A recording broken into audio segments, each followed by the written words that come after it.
So hey you guys, I hope you all are really doing great. So welcome back to the part 3. Okay, part 3 guys. Okay, welcome back to the part 3 of nothing but what? Okay, this is nothing but part 3 of the retail trade. So guys, without any further delay, let's start the video. And guys देखना यहाँ पे हम लोग क्या पढ़ने वाले हैं. अभी हम लोग पढ़ने वाले हैं फ्रेंचाइजी. तो आप लोगों को अच्छे से पता होगा फ्रेंचाइजी क्या होता है. Before that a brief introduction about my class. So guys if you don't know we are the जिंजी classes. So right, so we teach in offline mode at Howrah, that is in Kolkata. ठीक है, हावड़ा में कहाँ पे sir? In Andul road, in near by Maria's day school. और sir हम लोग sir online में सर पढ़ाते हैं कहाँ पे sir? In Google Meet on Monday, Wednesday, Friday and Saturday, that is 4 days in a week. तो चलो स्टार्ट करते हैं हम लोग फ्रेंचाइजी से गाइस. अभी हम लोग रिटेल ट्रेड का बस लास्ट पार्ट में आ चुके हैं. अच्छा गाइस, फ्रेंचाइजी से पहले हमें एक और टॉपिक करना था, that is nothing but hyper market. So guys what is hyper market? Hyper market होता क्या है? That is you are studying right now in chapter 16, that is in retail trade. तो ध्यान से समझना कि what is hyper market. Hyper market combine the feature of a super market. तो आपको पता है ना, आपने ये डोरेमोन जब देखा होगा लाइफ में, तो उसमें क्या बोलते हैं? सुपर मार्केट में जा रहे हो, उसकी मम्मी बोलती रहती है, right. What is super market? Super market एक ऐसा प्लेस होता है जहाँ पे all variety of goods, okay, जितने भी वैरायटी के गुड्स हैं सारे के सारे गुड्स मिलते हैं. स्नैक्स बोल दो, ठीक है, क्लोथ्स बोल दो, सारे के सारे चीज़ वहाँ पे मिलता है.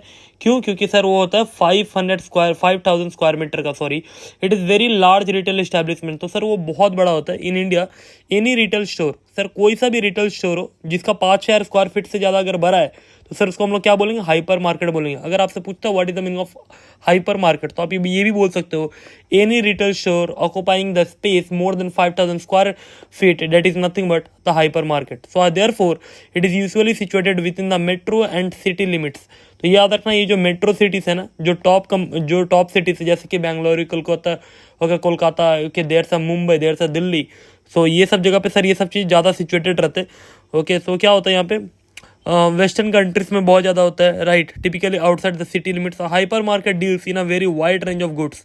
तो सर जो हाइपर मार्केट है वो वाइड रेंज ऑफ गुड्स में डील करता है, जैसे कि वो हाउस होल्ड गुड्स में डील करता है, क्लोथ्स के ब्रांड में डील करता है, कंज्यूमर ड्यूरेबल्स में डील करता है, फर्नीचर में डील करता है, और बहुत सारे आइटम्स में. मतलब सर आपको वन रूफ के अंडर में ना, ओके, जो 5,000 स्क्वायर फीट का है, कितना सर? 5,000 स्क्वायर फीट का है, वहाँ पे सर आपको सब कुछ मिलेगा. है तो एक तरीके का ये रिटेल स्टोर ही, लेकिन यहाँ पे सर हर एक चीज़ अवेलेबल रहता है. इसीलिए इसका नाम क्या दिया गया? Hyper market. हाइपर मतलब सर क्या होता है? Each and everything available under a small, okay, under a common roof, right, that is hyper. So let's come to the what are the advantages of hyper market. Let's come यार, देख पा रहे हो ना आप ये इस डायग्राम को? देखो हर एक चीज़, ओके, ग्रॉसरी से लेकर के फूड आइटम से लेकर के each and everything is available here. So this is nothing but hyper market. So देखो गाइस, यहाँ पे क्या होता है? वाइड रेंज ऑफ गुड्स होता है, वाइड रेंज ऑफ चॉइसेस होता है. सपोज आपको एक ही, जैसे कि आपको अगर सोप लेना है, तो सर सोप में ही आपको सर 20 वैरायटी के आपको सोप मिल जाएंगे, आपको जो लेना ले सकते हो. So everything available under the one roof. Okay, good deals on bulk buying. तो ये भी याद रखना कि जब नॉर्मली जब जो लोग भी हाइपर मार्केट में जाते हैं, या फिर जब भी आप लोग बड़ा बाजार ये सब में जाते होगे, बिग बाजार ये सब में, तो आपने देखा है कि हम लोग बल्क में बाइंग करते हैं. 1-2 पीस तो नहीं लेते नॉर्मली लोग, क्योंकि सर वो वैल्यू फॉर मनी होता है. आपने देखा है ना, 1,000 सर कूपन रहता है. मैंने तो ऐसा भी देखा कि लोग तो 10-20 रुपये दे देते हैं और बहुत सारे कूपन यूज़ करते हैं, right. That is nothing but value for money होता है वो. मोर वैरायटी ऑफ एवरी प्रोडक्ट. तो सर हर एक वैरायटी का आपको प्रोडक्ट्स अवेलेबल रहता है वहाँ पे. Well organised and good quality भी बहुत अच्छा होता है. और सर वो ऑर्गेनाइज करने का तरीका, the way they present their goods, next level. So good ambience, जो एम्बियंस होता है वो भी बहुत अच्छा होता है, मतलब देखने में भी बहुत अच्छा लगता है, सुंदर लगता है, right. So this is the main key points, this is the advantages of hyper market. Let's move to the franchisee. Franchisee के बारे में सर किसको नहीं पता है? सभी को पता है what is the meaning of franchisee. अब बताओ मैं बताऊँ सबसे इजी एग्जाम्पल.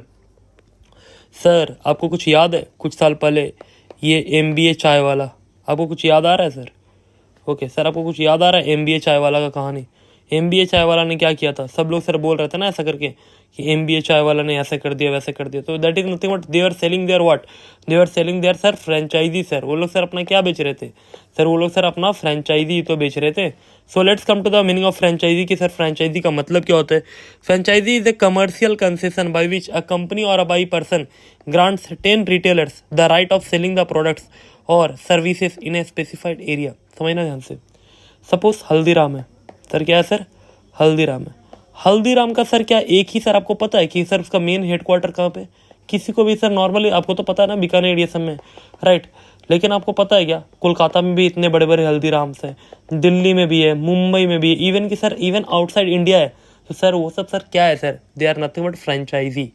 ओके, एक सर हेडक्वार्टर बन जाता है उसका सर डिफरेंट कंट्रीज पे, उसका सर क्या मिलता है सर, उसका मिलता है फ्रेंचाइजी। सो देखो यहाँ पे ध्यान से मीनिंग। ओके, फ्रेंचाइजी एक तरीके का क्या है, कमर्शियल कंसेशन। कंसेशन मतलब सर एक ग्रांट, मतलब जो अलाउ कर देना, right, by which A company, जो कि एक कंपनी है या फिर पर्सन जो है वो ग्रांट करता है रिटेलर्स को। क्या सर, क्या रिटेलर को क्या ग्रांट करता है, दस राइट ऑफ सेलिंग। अगर एक बात बताओ ना, आपको एक बात बताओ, आप हल्दीराम का सारा प्रोडक्ट ला करके बेच रहे हो, ठीक है, अगर हल्दीराम को पता चल गया ना कि आपने सर उससे परमिशन नहीं लिया है, ओके, आप रिटेल कर रहे हो और सर आपने उससे कोई भी परमिशन नहीं लिया है, तो सर आपको पता है दे विल सीव यू, और sir they will charge a heavy penalty on you, क्योंकि सर उसके लिए आपको पहले क्या लेना पड़ता है, आपको लेना पड़ता है फ्रेंचाइजी उसका, राइट। तो देखो यहाँ पे क्या होता है, continuing relationship in which a franchisor, ये याद रखना। हल्दीराम क्या हो गया यहाँ पे सर, हल्दीराम हो गया यहाँ पे franchiser. Okay, what is Haldiram, Haldiram is a franchiser provide the licence privilege. तो वो आपको एक लाइसेंस देगा जिससे आप उसका प्रोडक्ट को आप इजीली बेच सकते हो, to do business plus assistance in organising training, okay, merchandising management in return the consideration. ये भी याद रखना, फ्रेंचाइजी क्या होता है। Just a second, I think कुछ प्रॉब्लम हो रहा है, यस, ओके, कोई इशू नहीं है, लेट्स कम टू द, हाँ देखना यहाँ पे होता क्या है एक्चुअली में। सपोज मैं आपको इजीली समझाता हूँ होता क्या है, देखना ध्यान से समझना आप लोग, ठीक है। एक होता है फ्रेंचाइजर, ओके, सपोज हल्दीराम एक फ्रेंचाइजर है, ठीक है, ये कौन है सर, हल्दीराम है, ये है मिस्टर रामू, ये कौन है सर, मिस्टर रामू, और रामू को सर लगा लॉटरी 1 CR का, कितना का सर, 1 करोड़ का, और उसका लाइफ में बचपन से एक इच्छा था कि सर एक हल्दीराम का उसको क्या लेना है, एक दुकान खोलना है, रिटेल शॉप का बिजनेस करना है। तो सर ये जा करके ऐसे ही पूरा बिजनेस उठा कर नहीं ला सकता, उसको सर क्या करना पड़ेगा, इससे जा करके एक लाइसेंस लेना पड़ेगा। क्या करना पड़ेगा, लाइसेंस लेना पड़ेगा, और लाइसेंस के लिए they will charge you around suppose 10 lakh, okay, 10 lakh rupees अगर उन्होंने चार्ज किया ना, तो उसके बदले में हल्दीराम सिर्फ और सिर्फ लाइसेंस नहीं देगा, बल्कि इन्हें प्रोडक्ट तो देगा ही, ओके, प्रोडक्ट के साथ साथ इन्हें मैनेजमेंट भी सिखाएगा कि सर मैनेज कैसे करना है उसके प्रोडक्ट को। क्यों, क्योंकि सर एक्चुअली जो मिस्टर रामू है ना, एक्चुअली इनके जो ब्रांड है हल्दीराम, उसको रिप्रेजेंट कर रहे हैं अपने दुकान पे, ठीक है, क्योंकि जस्ट बिकॉज उनको ये क्या मिल गया, फ्रेंचाइजी मिल गया है। तो सर यहाँ पे हल्दीराम क्या हो गया, फ्रेंचाइजर, रामू क्या हो गया, फ्रेंचाइजी, उसको सर प्रोडक्ट मिलता है, उसके साथ साथ उसको मैनेजमेंट भी मिलता है, कैसे संभालना है उसको ये भी ड्यूटी मिलता है, और उसके लिए कुछ उसको सम पे करना पड़ता है, जिसकी वजह से उसको लाइसेंस ग्रांट होता है। I hope it's totally clear guys, ठीक है। तो देखो यहाँ पे यही सब चीज़ यहाँ पे लिखा हुआ है, जो फ्रेंचाइजर होता है वो प्रोवाइड करता है, ठीक है, training, merchandise and so on. The owner of the product और services the right which grants the right to distribute is known as franchisor, right? The person or film which a firm, okay, यहाँ पे firm होगा, which acquire the right of franchise is called franchisee। समझ में आ रहा है ना, जो भी इंसान उस राइट को लेगा, जो उसको बेचेगा लेकर के, डेट इज फ्रेंचाइजी, और जो उसको प्रोडक्ट को आपको डिस्ट्रीब्यूटर के हिसाब से दे रहा है, जो मतलब जो मेन जो ओनर है, उसको हम लोग क्या बोलते हैं, franchiser, right. So let's come to the merits of advantages and franchisee. ये याद रखना, कभी कभी फ्रेंचाइजी का जो मेरिट्स है या डीमेरिट्स है, नॉर्मली तो मेरिट्स सर बहुत बार पूछा जाता है, सो बी फोकस्ड। सो गाइस यहाँ पे आप लोग देखो, अवेलेबिलिटी ऑफ एस्टैब्लिश ब्रांड। एक बात बताओ, समझना ध्यान से, ये जो रामू जो थे ना सर, रामू को सर कुछ करने का और अपने आप को, okay just second guys, I guess, हाँ, ये जो देखो यहाँ पे देखना, ठीक है, सपोज ये जो इंसान है ना, ये Ramu, what is the problem, yes, ये जो इंसान है ना गाइस, ये जो रामू है ना, इसे जो सपना था ना रिटेल का दुकान खोलने का, सर यहाँ पे ना इसे अपना गुडविल बनाना पड़ता है। सर क्या करना पड़ता है सर, गुडविल, गुडविल मतलब इसे अपना नाम बनाना पड़ता है। लेकिन जैसे ही इसने हल्दीराम को सर लिया ना, हल्दीराम के सर इसने सर कॉन्ट्रैक्ट लिया ना इसके साथ, जैसे इसने फ्रेंचाइजी लिया ना, इसे सर कुछ करने का जरूरत नहीं, बिकॉज हल्दीराम का ऑलरेडी एक अच्छा सा एक मार्केट में गुडविल है, एक अच्छा सा एक इसका ब्रांड वैल्यू है, एक अच्छा सा इसका नाम है।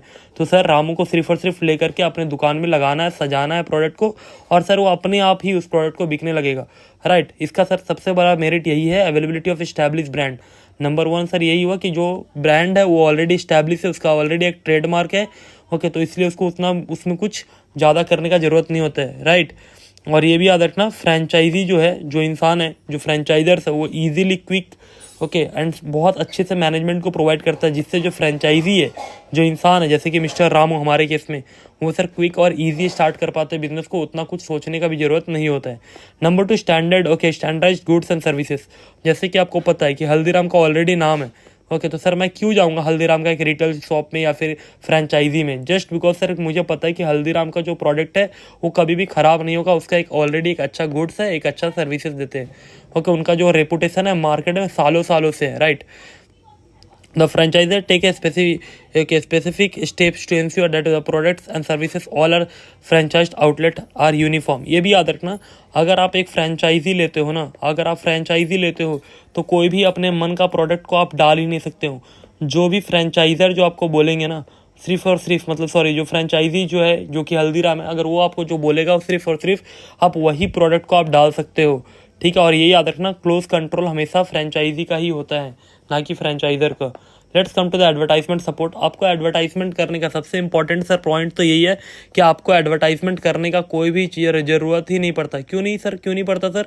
जस्ट बिकॉज क्योंकि सर उसका जो ब्रांड का जो इमेज है सर, उसका जो गुडविल है ना सर, लोग अपने आप ही आ जाते हैं, जस्ट बिकॉज क्योंकि वो लाखों मतलब सर कुछ नहीं तो सर 20 साल 30 साल से तो हल्दीराम इजीली काम कर रहा है, more than that, right. So the franchiser carries on advertising, okay advertising, the franchisee gets the benefit of such advertising. और ये भी याद रखना, जो फ्रेंचाइजर जो है ना, जो हल्दीराम जो है वो सर ऑलरेडी बहुत सारा एडवर्टाइजमेंट करवाते रहता है टीवी पे, बहुत सारे जगह पे। इसके लिए जो फ्रेंचाइजी है उसको सर अपने आप ही बेनिफिट मिल जाता है, ओके और वही सर रेपुटेशन को ईजिली वो इंजॉय कर पाता है, राइट।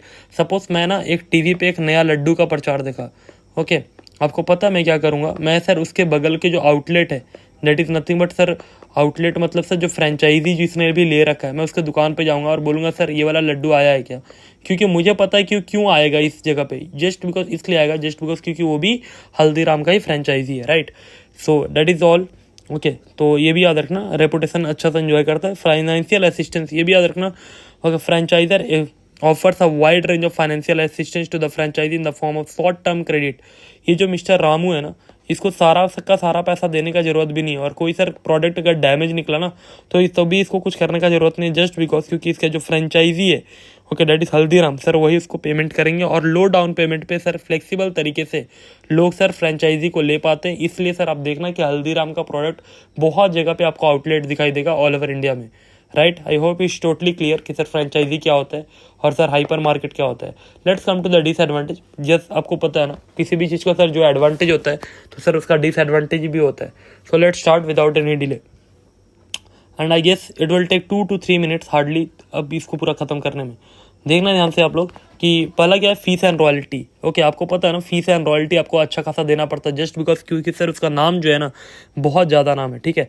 अब देखो यहाँ पे क्या होता है, cost of franchisee include licence fees, आपको लाइसेंस फीस देना पड़ता है, फीस फॉर इनिशियल प्रोसेसिंग, उसका मैनेजमेंट का फीस देना पड़ेगा, okay. It is payable when franchisee agreement is sign and not refundable. ये भी याद रखना, सबसे बड़ा बात, ये जो MBA जो चाय वाला का साथ जो हुआ था ना, आपको पता है बहुत सारे लोगों ने आउटलेट लिया और बेचारों की 10 से 15 लाख रुपए, किसी किसी की तो 25 से 30 लाख रुपए, depending upon the outlet, depending upon the area. Square feet के हिसाब से सर पता है आपको, स्क्वायर फीट के हिसाब से ना आउटलेट और फ्रेंचाइजी दिया जाता है। तो किस लोगों का, कुछ लोगों का 10-15 लाख रुपए, किसी का 25 लाख रुपए, किसी का 30 लाख रुपया डूब गया। पता है क्यों?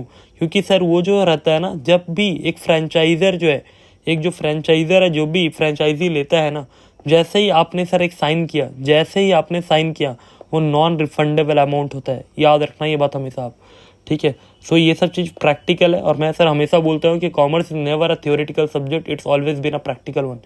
सो okay, other cost is include down payment, वहाँ पे लगता है down payment of on equipment, decoration लगता है, ठीक है, ऑफिस फर्नीचर लगता है, पब्लिसिटी लगता है, ठीक है। The franchisee has to bear the travel and living expenses. ये भी याद रखना, फ्रेंचाइजी को पूरा का पूरा ना ट्रैवल का और लिविंग एक्सपेंसेस का सर उसको ही लेना पड़ता है, और उसको अंडर गोइंग करना पड़ता है ट्रेनिंग से। आपको मैनेजमेंट का ट्रेनिंग दिखाया जाएगा, आपको बताया जाएगा कैसे सर्व करना है लोगों को, कैसे बात करना है लोगों से, right.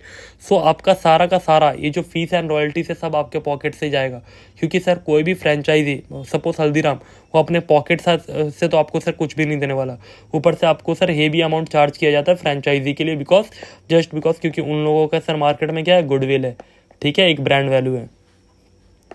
Let's come to the lack of freedom. Sir lack of freedom क्या होता है ये याद रखना, आप कभी भी एक इंडिपेंडेंट ओनर नहीं बन पाओगे। सपोज मैंने एक रिटेल का शॉप खोला ना, तो सर वो मेरा नाम से जाना जाएगा, लेकिन अगर वहीं पे अगर मैं किसी का फ्रेंचाइजी ले लिया ना, तो सर वो मेरे नाम से नहीं, वो सर जिस जगह का मैंने फ्रेंचाइजी लिया, जिस कंपनी का मैंने फ्रेंचाइजी लिया सर उसको उस नाम से ही सर जाना जाएगा, राइट। सो इंडिपेंडेंट ओनर का जो बिजनेस होता है ना, ओके, पूरा का पूरा सर कंट्रोल सर फ्रेंचाइजी के हाथ में होता है, ओके। और ये भी हमेशा याद रखना, मतलब जो फ्रेंचाइजर जो होता है, जैसे कि हल्दीराम है हमारे केस में, उसके हाथ में रहता है। Let's come to the limited product line. और ये भी याद रखना, जो फ्रेंचाइजर जो है वो कंट्रोल करता है द प्रोडक्ट और services sold in the franchisee outlet. अगर सपोज आपका इतना बड़ा आउटलेट है, मान लो कि सिर्फ और सिर्फ 700 स्क्वायर फीट का है, तो देन ही विल डिसाइड कि आप में वो आइटम रहेगा जो आप चाहते हो या नहीं। वो आप सिर्फ डिसाइड नहीं कर सकते, वो सर वो कौन डिसाइड करेगा, वो सर फ्रेंचाइजर जो है, जो आपको सर फ्रेंचाइजी दिया है वो डिसाइड करेगा। In our case Haldiram decide करेगा कि वो 700 स्क्वायर फीट में क्या इडली भी रहेगा। आप एक बात बताओ, समझना ध्यान से, जब आप आउटलेट में जाते हो, जब आउटलेट में जाते हो तो सर आपको वहाँ पे इडली मिलता है, राइट, आपको डोसा मिलता है एंड आपको बहुत सारे खाने का भी सामान मिलता है, ओके। कहाँ पे सर, हल्दीराम का सर बहुत सारा जो बड़े बड़े जो शोरूम होते हैं, जैसे कि उसमें जो 3000-4000 स्क्वायर फीट के होते हैं। लेकिन एक बात बताओ, जब छोटे से आप शॉप में जाते हो तो सर वहाँ पे क्या है, वो सब अलाउ है क्या? नहीं, ओनली सर संपापड़ी, okay, laddu and so on मिलता है, right. Just it depends upon the outlet and also it depends upon the franchisor कि सर वो आपको राइट देता है या नहीं देता है, ठीक है। चलो, restriction on sale of franchisee, sale, transfer or assignment of the ownership interest required the franchisee approval. तो सर फ्रेंचाइजर को जो अप्रूवल है वो लगता है सेल करने में, ट्रांसफर करने में, असाइन करने में, ठीक है। Even when the sale is approved, ये भी याद रखना, जब अप्रूव्ड हो जाता है, the new franchisee is required to confirm the requirement of the terms and condition of the franchisee. अब ये भी याद रखना चाहिए, जो फ्रेंचाइजर है ना, उससे सर हर एक चीज़ का आपको अप्रूवल लेना पड़ेगा। बीइंग ए फ्रेंचाइजी आप सब कुछ सर अपने मन से नहीं कर सकते हो, ठीक है। सपोज आपको कोई प्लांट एंड मशीनरी बेचना है या फिर कोई भी चीज़ करना है ना, तो हमेशा उसका सर दबदबा आपके इस पर पड़ा रहेगा, that is not a good thing, okay. जैसे कि आप देख पा रहे हो, हाई इनिशियल इन्वेस्टमेंट, बहुत ज़्यादा पैसा लगता है, इसका डीमेरिट्स है, ओके। बहुत सारा फ्रेंचाइजी हो जाता है, लैक ऑफ कंट्रोल है, ऑपरेशन रेस्ट्रिक्शन, आप लोग खुद से कुछ भी नहीं कर सकते हो, ठीक है। लैक ऑफ कंट्रोल रहता है, हाई इनिशियल इन्वेस्टमेंट लगता है, ओके। और ये सब किसके लिए अच्छा है? जो लोग पहली बार आ रहे हैं मार्केट में, बहुत सारा दिन से बिजनेस नहीं कर रहे हैं, वो लोग सर फ्रेंचाइजी ले सकते हैं। लेकिन सर अगर सब आपको पता है क्या, आपको मैं अपना ही बात बताता हूँ। Right now I am dealing with a company, okay, being a qualified person, मैं अभी डील कर रहा हूँ with a new company, nature and hills, okay, nature and hills private limited, ठीक है। अगर आप सर्च करोगे ना ग्रो पे, तो ये लिस्टेड कंपनी है, okay. And my client want to take the franchisee, even though I know that they are about to learn in losses and so on, but I can't guide them just because कि sir हमारा जो duty है, that is I am from GST and from direct taxes, तो I can't help them out, but ये याद रखना, I have told them that it's a loss business, because sir franchisee का जो बिजनेस होता है उतना बेटर और उतना क्वालिफाइड नहीं होता है, ठीक है, as per the my experience, ठीक है। So let's come to the tele shopping guys. So what is tele shopping? Okay, so let's start with the teleshopping and then end, okay। so let's start with what is the meaning of teleshopping। Sir teleshopping का मतलब होता क्या है? teleshopping means buying goods and services on telephone, ये याद रखना। जैसे कि आप जो देखते हो ना मीशो पे, या फिर बहुत सारे जब टीवी पे जब चलते रहता है, ओके, सुबह सुबह ये देखना कि बहुत सारे टीवी पे, पहले तो स्पाइस का फ़ोन ये सब दिखाते रहता था, 2000 में 2500 में फ़ोन ले लो, right. So that is nothing but teleshopping था वो सब। टेली शॉपिंग का मतलब क्या होता है, समझना ध्यान से आप लोग। Tele shopping means buying goods and services on telephone. तो सर किसके ऊपर सर हम लोग किनते हैं? सर टेलीफोन के ऊपर। It does not involve correspondence and personal visit. तो आपको वहाँ पे कहीं पे भी पर्सनल विजिट करने का जरूरत नहीं है, कुछ भी करने का जरूरत नहीं है। आप सर कॉल करते हो, कॉल पे बोलते हो हाँ सर मुझे ये चाहिए, ओके। और ये सब याद रखना, शॉर्ट एडवर्टाइजमेंट होते रहता है किस पे? टेलीविजन स्क्रीन पे। सुबह सुबह जब आप उठते हो ना, तो आप अपना टीवी ऑन करना, देखना वहाँ पे शॉर्ट एडवर्टाइजमेंट चलते रहता है। It gives a full demonstration, आपको सर मोबाइल तोड़ के, गोरिल्ला ग्लास टेस्ट करके, ठीक है, सब कुछ करके आपको दिखा देंगे। और एवरी सिटी में उनका डिलीवरी होता है, ओके। आपको मुझे याद नहीं आ रहा उस चैनल का नाम, लेकिन बट आपको याद होगा कि मोबाइल फ़ोन का, नोकिया का, स्पाइस का है बेसिकली, ये सब चीज़ का मोबाइल फ़ोन ये सब दिखाते रहते थे, Videocon and so on. So let's come to the automatic vending machine. ये तो आपको पता ही होगा ऑटोमेटिक वेंडिंग मशीन क्या होता है। जैसे कि अगर आप बहुत सारे मॉल्स में जाओगे ना, मैं भी बहुत सारे मॉल्स में, या फिर जब आप एयरपोर्ट पे जब जाओगे, तो एयरपोर्ट पे आप देखना कि एयरपोर्ट पे तो सर सारे के सारे बेसिस ऑलमोस्ट यही लगे रहते हैं। ये बात अलग है कि एयरपोर्ट पे सर 20 रुपये की पानी को 100 रुपये चार्ज करते हैं, that is totally a different thing. लेकिन मॉल्स पे देखना आप कि नॉर्मली ये सब चीज़ जो ATM जो है मतलब ऑटोमेटिक वेंडिंग मशीन, ओके हाँ, ये सब जो ऑटोमेटिक वेंडिंग मशीन है ऐसा होता है, आप उस यहाँ पे आपने पैसा डाला, आपने यहाँ पे नंबरिंग रहता है कि आपको पानी चाहिए, या फिर यहाँ पे देख पा रहे होगे बहुत सारा chips and so on and so four है। सो आप वहाँ से आप ले सकते हो क्लिक करके, right. So that is nothing but the ATM, okay sorry automatic vending machine, बार बार ATM निकल जाता है, sorry guys. So let's come to the one thing, ये वाला ये जो है ना आपका होलसेल एंड रिटेलर मैंने फर्स्ट पार्ट में पढ़ा लिया था। So let's come to the departmental store and chain store की डिपार्टमेंटल स्टोर और चेन स्टोर में मेजर डिफरेंस क्या है। Number 1 object, supply everything under one roof. तो सर ये डिपार्टमेंटल स्टोर क्या करता है, सारा चीज़ सप्लाई करता है under one roof. Chain store क्या करता है, एलिमिनेट कर देता है पूरा होलसेलर को ही सर ये हटा देता है। Let's come to the location, central location जो होता है वो अट्रैक्ट करता है कस्टमर्स को, और ये सर ये यहाँ पे क्या होता है, डिसेंट्रलाइज लोकेशन होता है जो कि कस्टमर को रीच करना पड़ता है, ठीक है। तो ये जो होता है ना डिपार्टमेंटल स्टोर, ये सिटी का हार्ट में प्रेजेंट रहता है, लेकिन वहीं पे जो आपका जो चेन स्टोर है ना वो डिसेंट्रलाइज प्लेसेस पे रहता है। देन यहाँ पे क्या मिलता है, वाइड वैरायटी ऑफ प्रोडक्ट्स मिलता है आपको, लेकिन चेन स्टोर में क्या होता है, सिंगल लाइन ऑफ प्रोडक्ट मिलता है, ओके। फिर यहाँ पे क्या होता है, रिच एंड फैशनेबल कस्टमर्स आते हैं जो बहुत ज़्यादा पैसे वाले हैं, वो सिर्फ आते हैं डिपार्टमेंटल स्टोर्स में, लेकिन यहाँ पे जनरल पब्लिक या फिर चीपर प्राइजेस के लिए लोग आते हैं क्योंकि sir one line of product ही मिल रहा है, right. So that's all, okay guys. ये बहुत बड़ा चैप्टर है, it takes a lot of efforts to make all the videos. So guys please do like share and subscribe with your friends. And guys इसमें जो भी था ना हम लोगों ने सारा का सारा खत्म कर दिया है, okay, the end from this side. And if you want to join the offline classes you can contact in this number, and even if you want to join for the online one you can contact here. So that's all from my end, signing off.